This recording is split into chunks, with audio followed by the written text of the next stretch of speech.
Bonjour, bienvenue sur la construction du réseau de Wessenheim et de son extension. Aujourd'hui, une nouvelle vidéo avec une nouvelle série sur la construction d'un kit et son kit bashing, donc la modification du kit, la repeinture, etc. C'est une auberge qui va se trouver dans l'extension à côté de la gare de Katschendorf. J'en avais fait l'unboxing, je vous le remets ici, la fiche de l'unboxing si vous ne l'avez pas vu. Et donc, on va commencer à traiter la modification de ce kit et la construction de ce kit. Eh ben, allons-y. Donc là, j'avais déjà fait l'unboxing de l'auberge.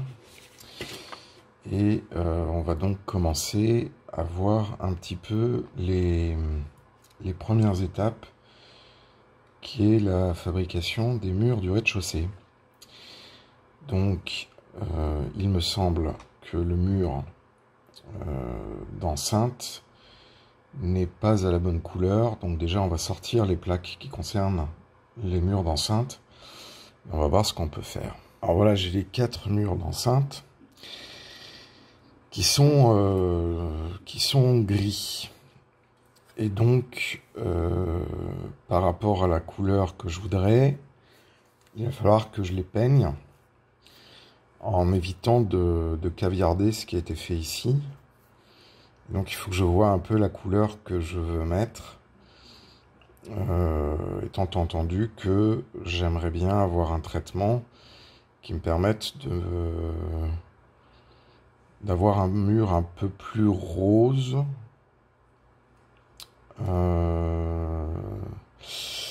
Et donc là, ça va être un petit peu compliqué. Alors l'arrière, il faudra que je le peigne en noir. Donc là, il faut que je vois un petit peu ce que je vais mettre comme couleur. Donc voilà, je pense que je vais mettre une couleur comme ça. Alors, sur l'écran, elle paraît un peu plus jaune. Mais on va voir ce que ça donne. On va faire un essai. Donc, ça me semble pas mal. Donc on va prendre ce mur-là, puis on va commencer à peindre un petit peu. Alors effectivement, on pourrait faire ça à l'aérographe, hein. Mais on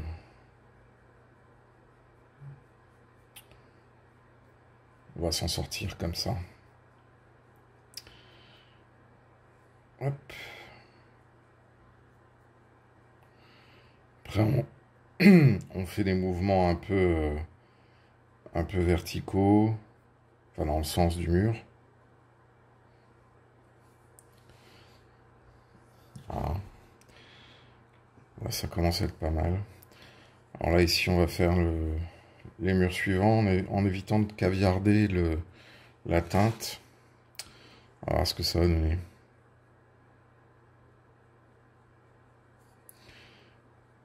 Donc,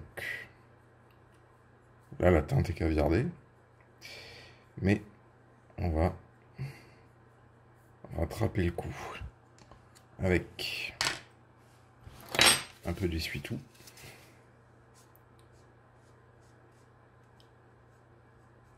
Voilà. Et on va reprendre un peu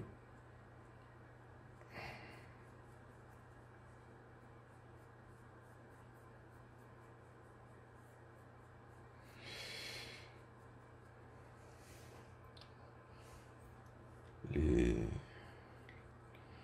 toute façon, il va falloir reprendre comment ça s'appelle, les teintes. Parce que je suis pas sûr que le pinceau était assez chargé. Donc on va reprendre les teintes ici, en mettant un peu plus de peinture. Et puis je vais m'occuper après de récupérer les... Alors là, on a un petit phénomène que j'aime pas. J'aurais dû dégraisser la pièce.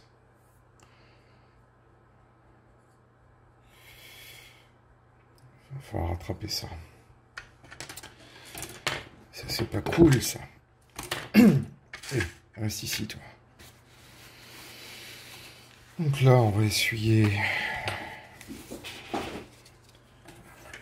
les voûtes en pierre.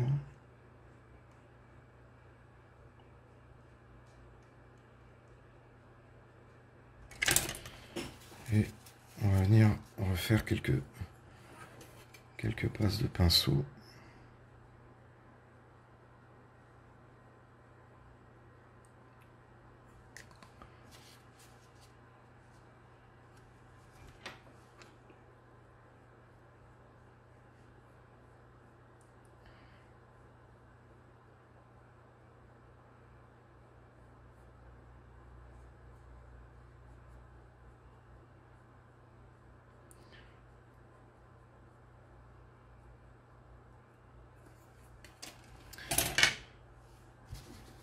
Et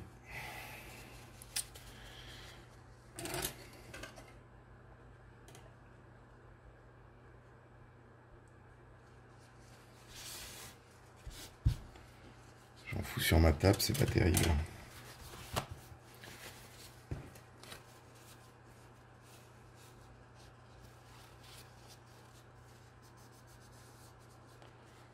C'est parce que j'avais le pinceau qui a été un peu trop chargé. Alors si j'avais des cotons-tiges, ça aurait été mieux, mais voilà.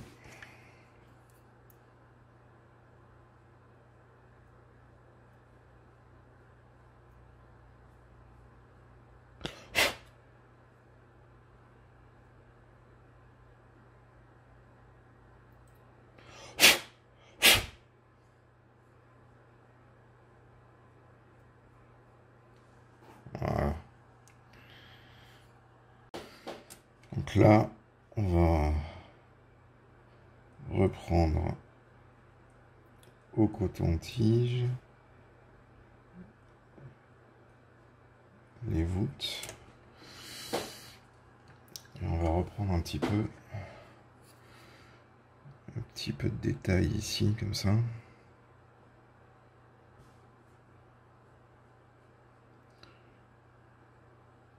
Histoire d'avoir quelque chose de pas mal. Voilà. Donc là, on a la teinte avant et après. Et je trouve que la teinte d'après est quand même plus sympathique. Voilà. Donc après, on fera encore du traitement de surface pour venir mettre un peu de détail. Je pense qu'on fera un lavis pour faire ressortir la granulosité du mur, qu'on voit hein, bien là sur la vidéo. Et un petit traitement de vieillissement de surface avec du jaune de Naples, certainement. Donc ça devrait donner un rendu pas mal, je crois, à la fin. Donc là, c'est une couleur que j'ai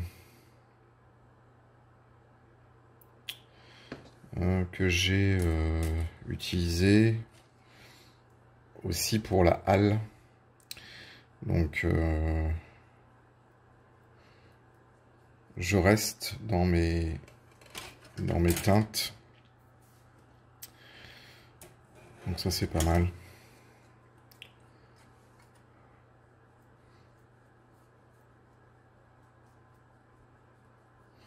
Alors c'est une peinture, c'est un mélange que j'ai fait moi-même, hein, à base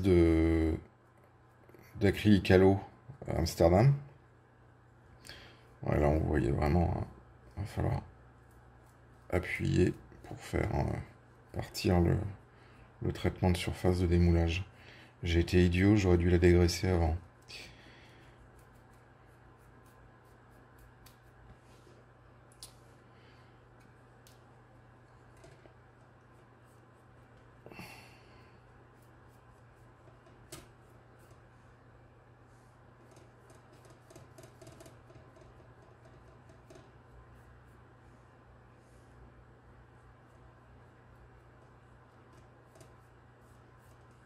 Allez, va-t'en!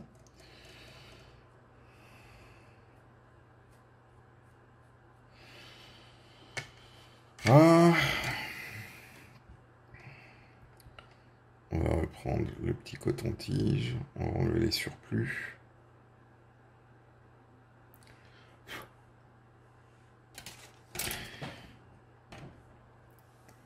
crois que je referai peut-être un petit passage une fois que comment s'appelle, la surface aura un petit peu séché.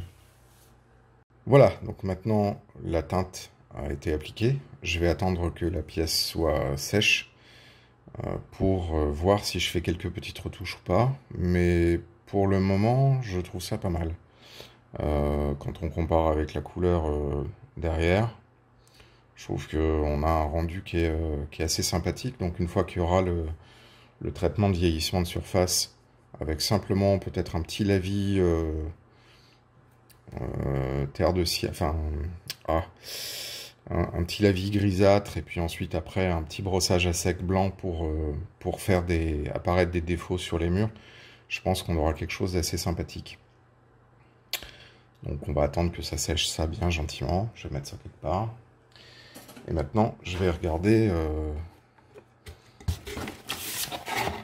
A few moments later. Donc voilà, là c'est les pièces dont on a besoin sur cette double page. Donc déjà on a les boiseries. Première constatation, ces boiseries sont beaucoup trop rouges. C'est un peu trop même bordeaux. Alors... j'ai bien envie quand même de casser un petit peu ça et de me mettre sur une teinte un peu plus jaune pour avoir un marron. Alors ça, c'est la première possibilité. La deuxième possibilité, c'est de peindre carrément et d'avoir une teinte qui soit non plus du bois, mais du bois peint. Donc ça, c'est la deuxième des choses. Ici, on a les pièces indiquées en 47 qui sont des bouches d'aération. Je pense que les bouches d'aération, je ne vais pas les laisser noires. Je vais les peindre en gris, un peu aluminium, etc. Et donc, il faut que je peigne ces deux petits machins-là. Il faut que je décide aussi ce que je vais faire de l'appellation Sonne, qui veut dire soleil en allemand. Parce que... bon...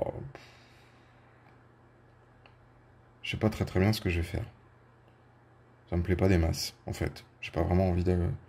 Je sais bien que je suis en Alsace, quoi. Mais... bon...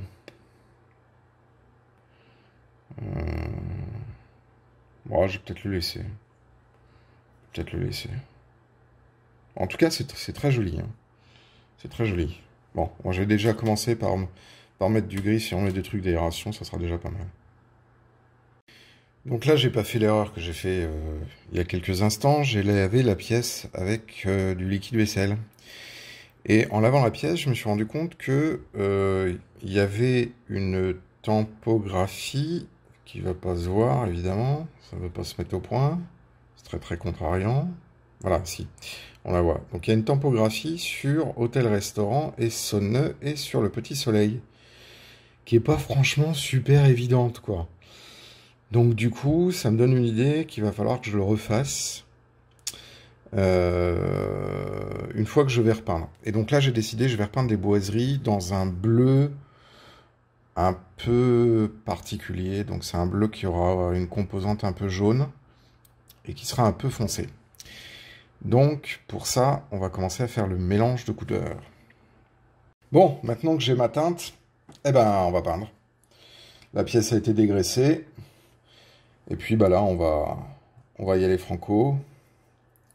En plusieurs fois, parce que même si la pièce a été dégraissée, vous voyez, il y a un phénomène de non-couvrage.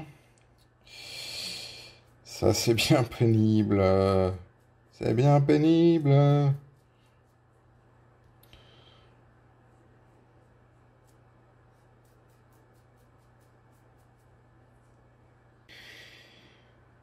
Donc là, j'ai peint la pièce, mais il y a eu un effet pas tout à fait désiré à la base, mais que je trouve assez cool, en fait. Malgré le dégraissage, on voit que la peinture n'a pas intégralement recouvert les pièces plastiques. Mais par contre, elle laisse transparaître un petit peu de la teinte bois, certes trop foncée, mais je trouve que ça te donne un effet assez classe. Donc avec un petit peu d'estampage ici sur les titres et un peu de vieillissement de patine, on peut obtenir un truc assez sympa. Voilà. C'était pas ce que je voulais à la base, mais ça me va en fait. Là, on voit bien hein, sur la... Attendez, je vais mettre ma main derrière. On voit bien ce que ça fait sur la porte. Donc on a coloré la teinte, mais c'est pas coloré de façon uniforme, malgré le brossage. Bon, ça me va en fait. Hein. Donc on va attendre que ça sèche. Et puis on va passer à la suite. Donc là, c'est un gris chaud que j'avais déjà utilisé pour faire de la zinguerie sur une autre maison. Donc du coup, je vais réutiliser parce que cette teinte-là, elle me convient bien. Et elle est utilisée aussi avec une peinture Amsterdam, c'est plusieurs mélanges. Et du coup...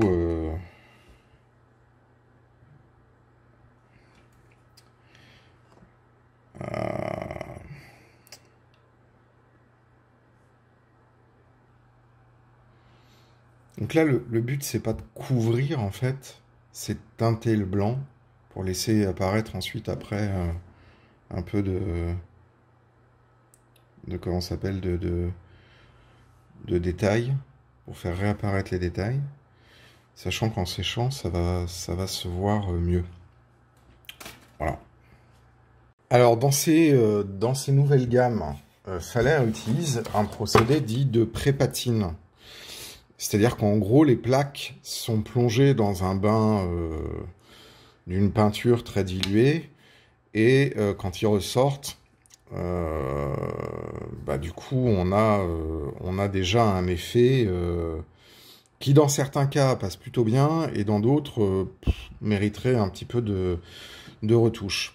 Et parfois, du coup, comme on a des pièces qui sont dans des grappes qui n'ont rien à voir, y compris des pièces dites de structure, se retrouvent colorées comme ça, ce qui est pas très très heureux.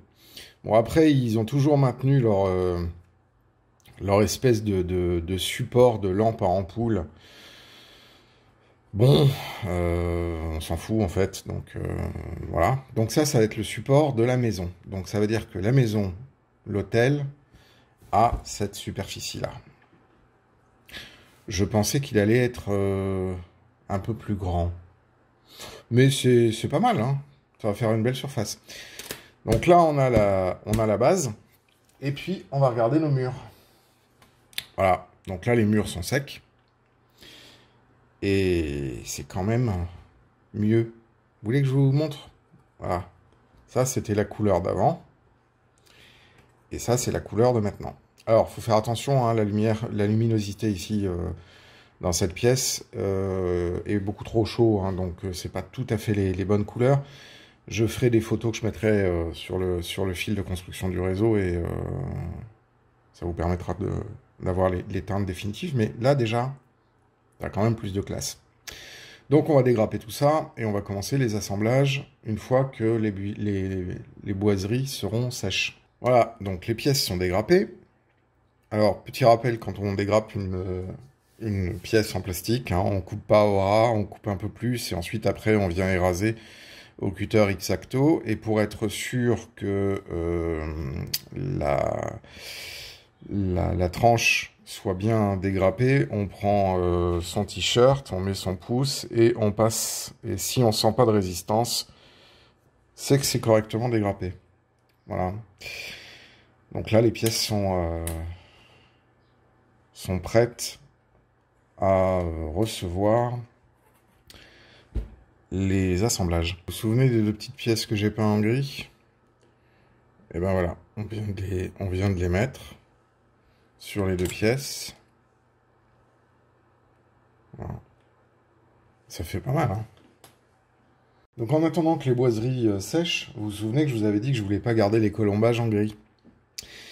Et donc du coup, là j'ai appliqué la même peinture que sur les boiseries, mais avec une particularité, c'est que j'ai fait ce qu'on appelle un brossage rapide. L'objectif n'étant pas de peindre uniformément la couleur, mais de venir apporter une teinte qui elle-même a été délavée. Donc, quand on regarde les différents colombages, on obtient des effets de vieillissement et on n'a pas une uniformité de couleur. Ça, c'est l'objectif pour rendre le bâtiment réaliste. Parce que, à part le moment où les colombages viennent juste d'être peints et que tout est uniforme, si on veut montrer qu'il y a un peu de vieillissement, que ça craquelle, etc., eh ben, c'est intéressant justement d'avoir ce genre d'effet. Voilà, donc ça maintenant, ça va être utilisé beaucoup plus tard, mais maintenant que j'avais la teinte qui était prête pour les boiseries du rez-de-chaussée, bah, je pouvais l'utiliser pour les colombages, donc du coup, ça me fait gagner un peu de temps. Voilà. Donc là, je suis en train de faire l'estampage des lettres.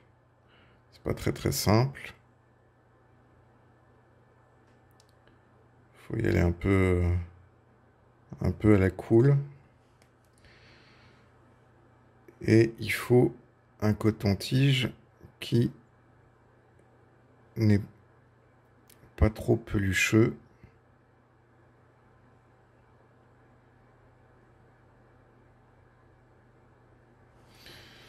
Donc, quand il est trop pelucheux, on change de sens. Je réapplique un peu de jaune.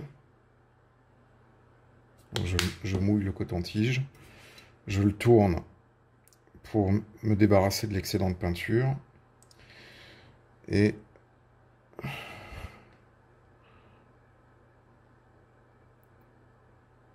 là, j'avais trop de peinture.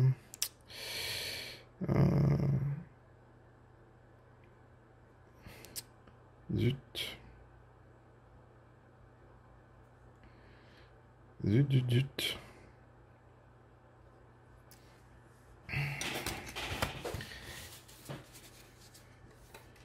Ça, c'est ce qui est de plus compliqué à faire l'estampage.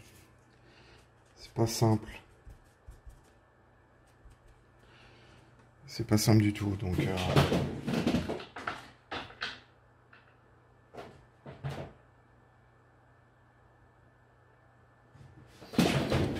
C'est pas simple parce qu'il faut s'assurer que tout soit sec.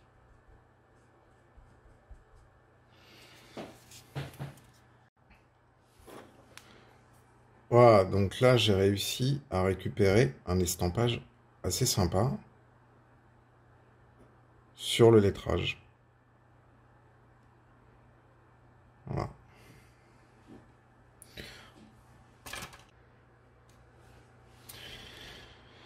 Donc voilà l'assemblage de la première façade. J'essaie de... Voilà. C'est pas mal. Maintenant, il n'y aura plus que la patine. Petite coulure ici à faire. Le bas de mur. Déjà, c'est pas mal. Ouais, c'est pas mal. On va continuer. Donc là, l'assemblage est fait. Donc, on va pouvoir faire la correction des façades pour casser un peu l'uniformité du mur et l'éclaircir avec un brossage à sec. En jaune de Naples, très certainement, parce que si on fait blanc, ça va être trop fort. Donc là, c'est pas mal. Donc on a les différentes pièces. Et ça rend sympathique. Il me reste encore celle-ci à monter. Donc voilà, là c'est le rez-de-chaussée, les murs du rez-de-chaussée qui sont assemblés. Donc maintenant on va pouvoir faire deux petites choses. Reprendre la patine des murs et peindre l'intérieur en noir avant de mettre les vitrages. Parce qu'on ne met pas les vitrages tant qu'on fait de la patine. On voit ici les effets assez sympas de la peinture sur la porte notamment, et puis ensuite après sur sur les différentes moulures. Je suis assez content du rendu. Maintenant, il y a quelques petits travaux à faire et ce sera absolument parfait. Voilà. Vraiment sympa, les bouches d'aération. Vraiment cool. Alors la vidéo avait été tournée il y a pas mal de temps.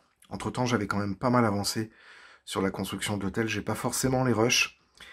Donc là, on est sur l'état actuel, c'est-à-dire que les toits ne sont pas mis et il y a encore énormément de travail à faire.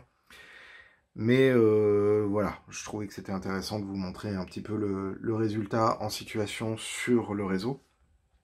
Là, on a la rue de la Gare, avec donc l'hôtel, le maréchal Ferrand, la gare qui est le BV de Volgelsheim, et puis la petite cour pavée où il y a tout un bordel, là il faut que je range. Bref, j'ai tout cet espace-là à faire, l'embranchement privé qui va aussi être terminé, donc tout l'espace maison, et puis ensuite après une route pavée pour aller en Carmélide, qui passe là, et on a ensuite après le passage à niveau, et ici on repart vers une route pas super bien carrossée, mais voilà. Il reste encore pas mal de traitements à faire sur toute cette partie-là. Donc voilà où on en est actuellement ici. Ça avance petit à petit. Je vous refais un tour. Voilà. Et puis là-bas, le réseau. Le ballon de Somniculus. L'éclairage du réseau n'est pas en route là.